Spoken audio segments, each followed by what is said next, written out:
Why don't we get started? Hello again. Great to see people today.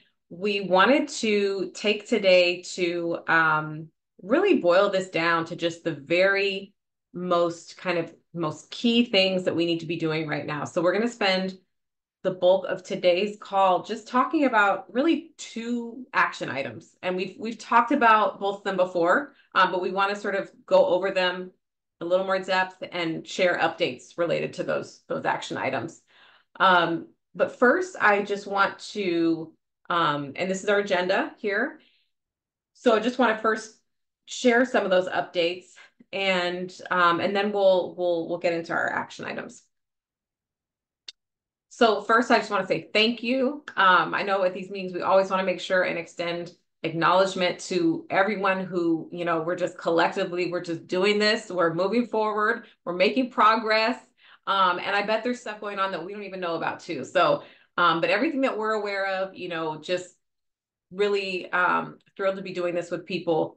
We had people testify at a hearing in February on the 20th, and I really want to shout those people out. They stuck it out. This one was a long haul. There was a change in the time, and people stuck around, and that's not going to happen in the next one. But it was a long one. So it just shows people's commitment to these programs and to young people. So I want to thank Mercedes from CYC, Karen from Aspiranet, Perva from the California Alliance of Child and Family Services, Trinesia, who's one of our youth advocates here at JBay, and then Kevin Clark from Good River Partners. So thank you. And if I missed anyone, I hope I didn't, but if I missed anyone on this call, thank you to you as well. And thanks for sticking it out.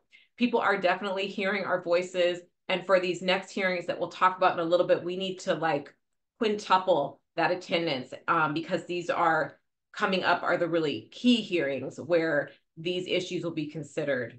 I also want to thank people who have been scheduling meetings with their local senators and assembly members. My understanding is that, well, I won't say my understanding. I know this is happening because I'm on the emails. Carolyn Travis is scheduling meetings. Thank you, Carolyn, if you're on the call. Mara and I had a great meeting with an office, and she has had another meeting.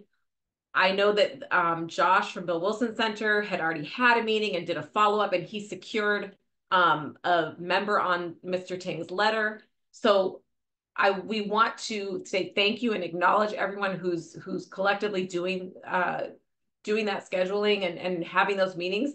And in a second, we'll talk a little bit more about what we can do moving forward. Oh, Carolyn, you're literally right in front of me, and I didn't even see. You know how something's right in front of you, you don't see it. So hello, okay, thank you. So yay for the progress. I also just want to share that, and I know some of you, I did send an email, so some of you might be aware of this, but we have our final letter from Assemblymember Ting. He is very clearly our champion here in the assembly. He's circulating that letter. We're circulating that letter. You're circulating that letter to get other assembly members to sign on. And we're also continuing to educate offices about the impact of the proposed cuts. On the Senate side, and Mara, I'll right after I get through this bullet, I see you have a question or comment. On the Senate side, the parameters are a little different. Sometimes the sort of the rules set forth are different for the Assembly than the Senate. And so in the Senate, it looks like there probably won't be a sign-on letter. I don't think that's much happening in the Senate this year. And so what we need to do is continue to pursue our champion. We do have that ask to Senator Durazo's office and are in contact with her office and ask if she will be the champion, but it doesn't look like we'll probably have a letter on that side. So it would really be about continuing to meet with those offices, educating them about the impact of the proposed cuts, and just securing that support for this issue, hoping that they'll raise that in committee if they're in on a budget committee and talk about it with their colleagues. So Mara, go ahead, unmute yourself. Yeah, I just wanted to let you know, Bethany from Senator Durazo's office was very receptive. I guess she hadn't thought about the 2Gen piece of it, so she seemed to really be excited about adding that to the list. Like the other meeting I had with you, her summary sounded like she was reading from our bullet points. I mean, and it was from her heart. She gets it, that it's, ridiculous to throw away this opportunity to leverage federal funding and to go backwards on something that has been preventing youth homelessness. But she said she was kind of waiting to schedule the meeting with me because she was waiting to hear something about the request letters. And the word, she said, it's not in writing, but what they were sort of hearing verbally is that they're not going to be accepting any member requests this year. She said, however, they were thinking they could make the argument that doesn't necessarily apply to proposed cuts, that this is not a new member request. So she just wanted us to know that this is something else they're going to have to deal with. But I mean, she was all about it. She talked about what a supporter of Ting Durazo was. So I think to the extent that they can do something up to or including a member request, that they'll do it. Thank you so much for sharing that. And that's exactly the reason why these meetings are so important. So we're talking to people in Sacramento. We're talking to that office. Mara, you raised something that we have not raised with that office, which is the 2-gen impact, like what you're talking about. That is something she was receptive to. And so being able, like we're saying, to talk with your local district office and say, here, like for Mara, it's like here in LA, what we are seeing, what I see in my role is XYZ, really reaches that lawmaker because she is representing that district. And so that's why these meetings are so important. And then also, Mara, you're like, we're hearing things from that office and from other offices. You're hearing it. We're then talking and like, we're able to sort of put the pieces together, right? And say, how likely is this? And should we approach this office? So this is the type of information that we are definitely hungry for. If anyone else has had, and we'll actually get there in a second, we'll talk more about whether people have had meetings, but Mara, real quick, do you want to just speak to, this might be a good thing to raise, just speak to some of the points you've raised in terms of working with parenting youth, because that is a really, we know it's a small population, but it's such an important thing to raise. Do you want to just talk a little bit about what you've been sharing? Okay, I'll try and do that off the top of my head. Sorry, put you on the spot. That's okay. That maintaining this funding is a way to contribute to our efforts to end the intergenerational cycle of entry into foster care, and also to address, the racial inequity, because we know that youth of color are overrepresented in the system, and how it puts youth who are doing a very good job at parenting at risk of losing their children if they're seen as not having a stable home. And it's a real barrier to reunification if the parenting youth is forced to move far away from where their child is placed because they can't afford the rent there. Then it really ups the odds that the family will be forever separated, and that that's something everyone at every level is trying to work on avoiding. I think those are my main points. I don't know if you remember me saying anything else. Yeah. No, I mean, I think that is a really good description, and it's very in line with all of the permanency discussion that we're all having and hearing across the state right now, across the country. So thanks for sharing that, Mara. And I thought it might just be helpful for people to hear it when they think about different angles and different things to raise at these types of meetings. I'm going to just move us forward and mention these hearings, and then we'll come back to those calls and in a second. Amy's actually going to mention hearings, and then I'll come back to calls. Well, here we have the near-term high priority hearings. And you see on March 4th, that is the Housing Navigation and Maintenance Program. 14th. The 14th, excuse me, March 14th. And that is the one, Simone, that we are actually agendized for. Is that correct? That's correct. That is correct. So that's a very big deal. That's not kind of like, we're not bum rushing the agenda. That's where we are going to be an actual agenda item. That is the one where we want to be there. We want to be clear. We're really going to have our moment in the sun to explain why, housing navigation and maintenance is such a critical program to support our FYI and FUP vouchers so young people can exit care into stable housing. So we're delighted to see that agendized. I think that is a bright spot, but we need to be there, and we need to be ready. We might get a minute a very little time for a Me Too. We might get a minute. We might get 2 minutes. So everyone, and then we also, as we all know, we all can't say the same thing. We have to highlight different features of this issue. And so we're certainly going to be there. We want everyone who can be there to be there and to bring young people who can speak to this. On the 3rd, we have April 3rd, the critical SILP housing supplement hearing. Similarly, very, very important. And then 2 additional hearings after that.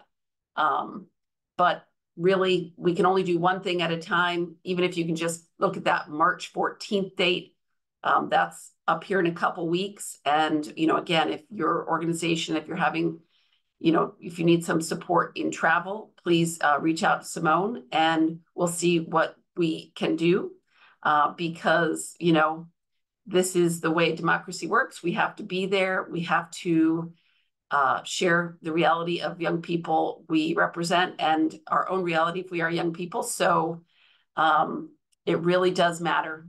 So please do look at your calendar.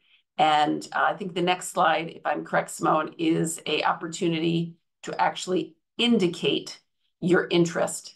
So if you can personally attend, or if you can drum up someone from your organization, we'll make sure to be there. Obviously, we're going to be there. We'll support them. We'll prep them. We will make it even very meaningful experience for them. Do you want us to go? Oh, absolutely. If you can bring a young person, of course. But if you can't bring a young person, we're counting on you to come. Like for you, Mara, how many young parents have you served? So many. And to bring their lived experience with you, to kind of share their truth, carry that forward. It's extremely meaningful. And so if you can come, that is great. If you can bring a young person, even better.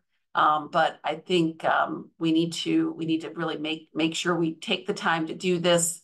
It's not easy. It's very high barrier. It's all the way in Sacramento. It's a big pain in the butt, but this is where the decisions are made. And it really makes a big difference to have us there, and to communicate into that committee that these programs are important, and that in all the competing priorities that they have, this is not where we need to find the savings. And someone asked if I could go back to the slide so they could see the dates again, just so you guys know, I always send out the information after the call. So you'll have the slide deck later as well, if you need to look back at it. And what I was saying about the form in the chat is just that we know April 25th is pretty far off at this point. So we tried to include the first 3, which are roughly a month out, right? Or over the next month. So that's what we're sort of gunning for right now. And then at a future call, we'll ask about the 25th, which we will also be agendized on the 25th for SILP housing supplements. So these are the 4 most important hearings. We definitely want, like at least 25 people there, or more.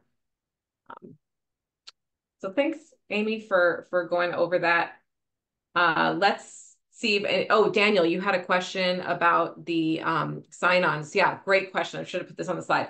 So to my knowledge today, in this moment, we have 4 sign-ons that could be dated if Assemblymember Ting's office has got additional responses over the last day. But that's my knowledge as of yet. We have 4 sign-ons, and then we have a handful of offices that we're in conversation with that have said sort of, we think our boss will sign on. I need to get final confirmation. And so we're sort of waiting for those to come in. from those offices. And like, I'm texting with someone right now who's at a conference who happens to be with two staff members of an assembly member's office, and so he's getting it to their chief of staff. So those types of things, like just any way we can get this in front of people in the assembly to sign on, let's do it. In some cases, if they're like a budget chair, they might say, well, this is a little bit of a conflict of interest for me because I'm the chair of the budget committee, or I'm the chair of a budget subcommittee. So sometimes some members have different policies about whether they'll sign on or not, but we can still, even if they won't sign on, if they're responsive to the issue, we can still get their support in the sense that they can still raise this and ask questions in the hearing when it comes up. They can still talk to their to their colleagues about this. So you know, we want people to sign on to the letter, but even if it's a no, we still want to educate them about the issue and make sure that they're aware of it. One thing I want to say, Simone, too, is we have to give credit where credit is due to these people who have signed on. You know, Phil Ting, Pilar Chavio, Blanca Rubio, Devin Mathis. We want to shout them out as loud as we can, because these people, amidst all the competing priorities, have stepped forward.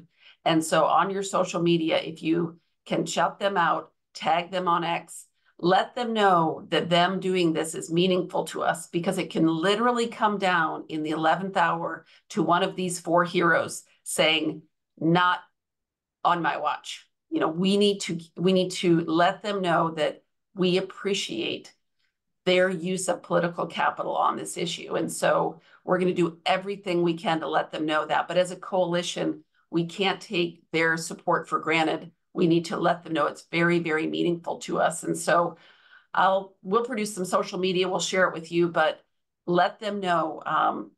Thank you, thank you, thank you, thank you, thank you. Because it's for, I mean, these are all real bona fide elected officials, and they really matter. So we're really thankful for them. Sorry, Simone, I just wanted to add that.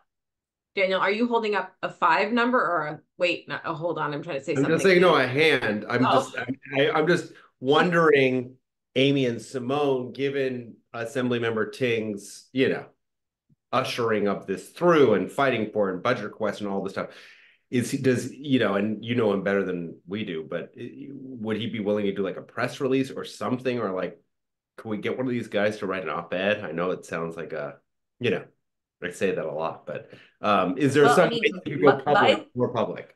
Let's see how many people we can get on the letter. Let's get 20 people on the letter, and then let's do it. But the most influential thing we want him to do right now is talk to his colleagues to join this letter.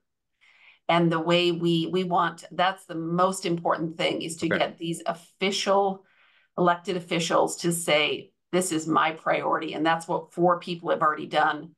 But, you know, we want, and so we also want him to know, it's like, well, what, you know, we appreciate this, like, what, you know, so that, but once the letter deadline comes, then I think a press release or some communication would be great.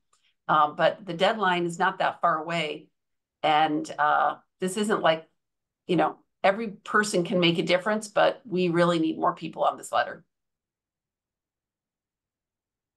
And I can also just share in the follow-up email I send a list of who signed on. And I did just ask Assemblymember Ting's office for an update on that to see if anyone's come through. So I can let people know, just so that you all know also, if you're making those requests, you know, rather than a will you sign on, a thank you for signing on. So we'll make sure. And actually what I'll do is I'll add a tab to that. Well, this is a good time to move forward to that, to this spreadsheet here. I will add a tab that that says who signed on, so that we can have that tracked here. I did copy and paste these links somewhere so I could easily put them in the chat, and now I've lost the Word doc that I did that in. Amy, are you able to, or you're not able to do that from the screen? I just chatted them the letter, and it has the signatories. So right. No, I was just thinking the doc that's in the that's okay. Yeah, I think we're 9 minutes out, so we probably better move on. I found it here. So the next thing is scheduling these meetings. It's just back to, this is some of the information that we shared not last week, you know, 2 weeks ago. Here's the link with the instructions. So this is the sheet that has the list of who you're scheduling with. So who your local offices are, assembly members and senators. It has the kind of talking points document link to it. It has a link to Assemblymember Ting's letter, and it will soon have a link to a tab of a list of who's signed on, because the letter we have on there is not the most doesn't have all the signatories yet. So that's essentially, summarized here in the slide, but really go to that document for full information.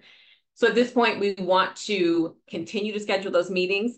If you have not yet done this, please take a moment today to send some emails to schedule these meetings. Once you get them scheduled, if you send a calendar invite and add me to it, I would love to join. And again, meeting with assembly members, we are asking them to sign the letter. Meeting with senators, we are educating them about the issue, asking for their general support in preserving these programs.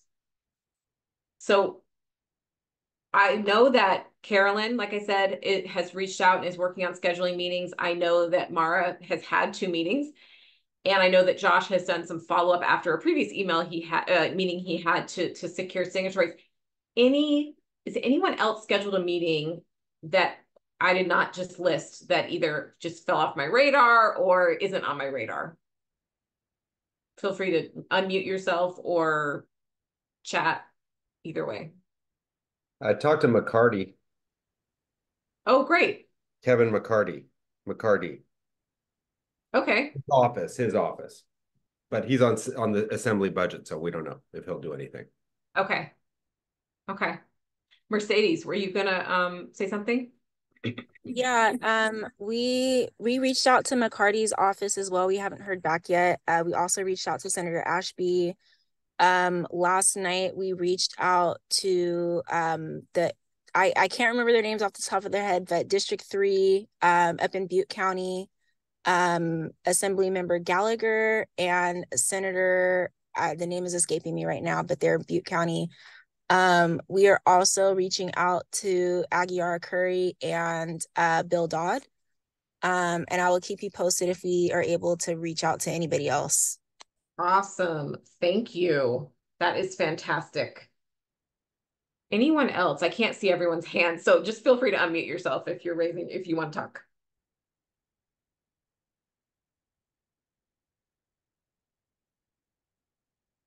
All right, now, chat or raise your hand if you will today try to schedule a meeting with your local representatives. Yay, Julie. Okay, let's see. I can't see everyone. I see Carol. Thank you, Carol. Trying to stretch this out so I can see more people. In fact, why don't I just stop sharing, and that would make this all easier. Great. I see Brandy. I see Julie. I see who else do I see? Oh, thank you, Colleen. Bonta, that's great. Kevin, Andre, thank you. Okay, so I guess really now I want to open it up. We have just a few minutes left here. What additional information do you feel like you need to schedule these meetings? Is there information? Do you want to get more comfortable on what the ask is? Do you have technical questions about scheduling or these meetings? Like, what is it that you all need to know to feel comfortable scheduling these meetings?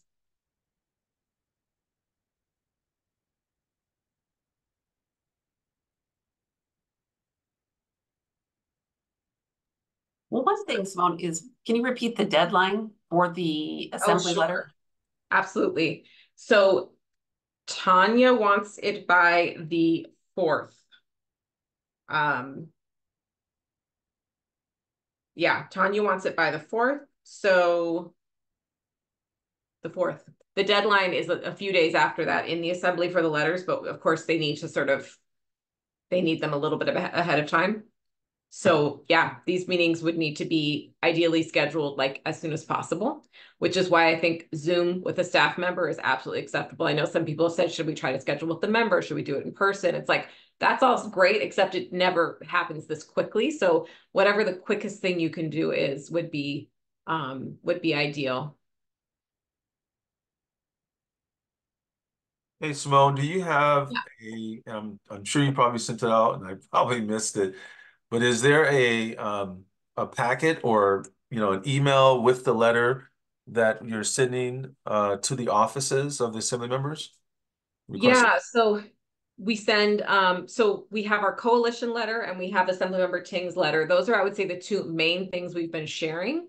Okay. There's also a fact sheet that we can share. Someone said if you can send the talking points via email. Yeah, so what I can do is in my follow-up email, because this is all in that Google sheet, but I know that's all, it's sometimes a little hard to navigate. So what I'll do is I'll just send that information in the follow-up email I sent today so that everyone sort of has it readily available to forward along. Okay. But I would say, like, to not overwhelm the people with information when you meet with them. Like, we're kind of talking off the coalition letter.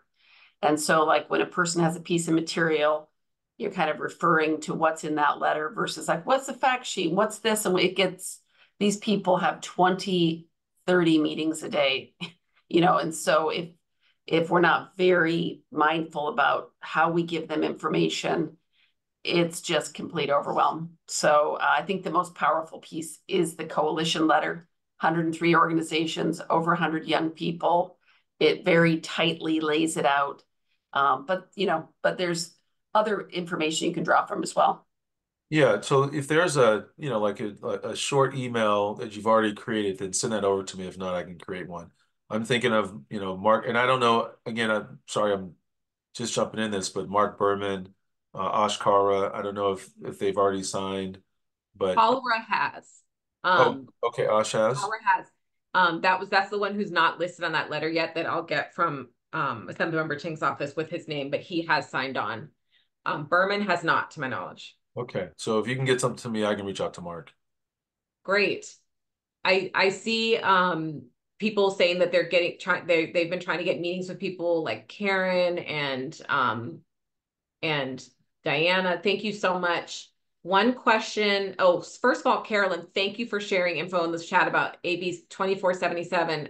Is that CYC's bill? I've been wondering about that one. It's just a bill that we're tracking. But it would, get rid of the 10,000 cap. Yeah, that's a cool one. I'm going to check that one out. Thank you for sharing that. Jan, you're asking, is there a resource that further explains the federal funding component? Are you looking for just the figures, like the numbers, or something that breaks down like how it leverages the federal funding? What level of detail are you looking for, and who are you thinking to send it to?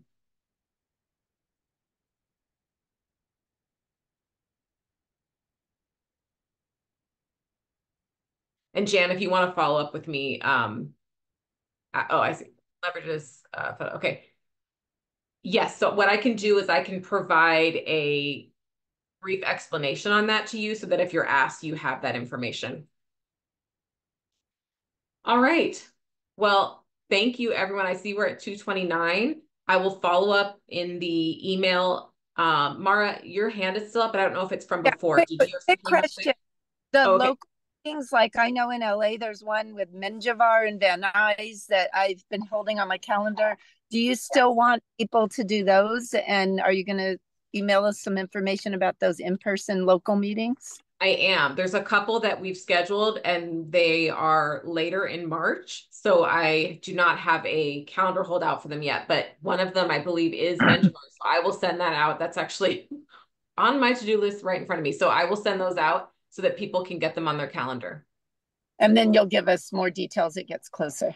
Yeah, we'll do a prep call for sure. Thank you. You're amazing. Thanks for keeping You're amazing. You guys are all amazing. Thank you so much. We'll talk to everybody soon. Oh, hello. Oh, yeah, go ahead, Julie. Oh, I had a question. I don't know. Is that Diane Macias? They said they reached out to Carrillo's office. I was just wondering which Carrillo. Wendy. Okay. Thank you. Awesome. Thanks, everybody. Any other questions, feel free to send me a call, shoot me an email. All right. Thanks.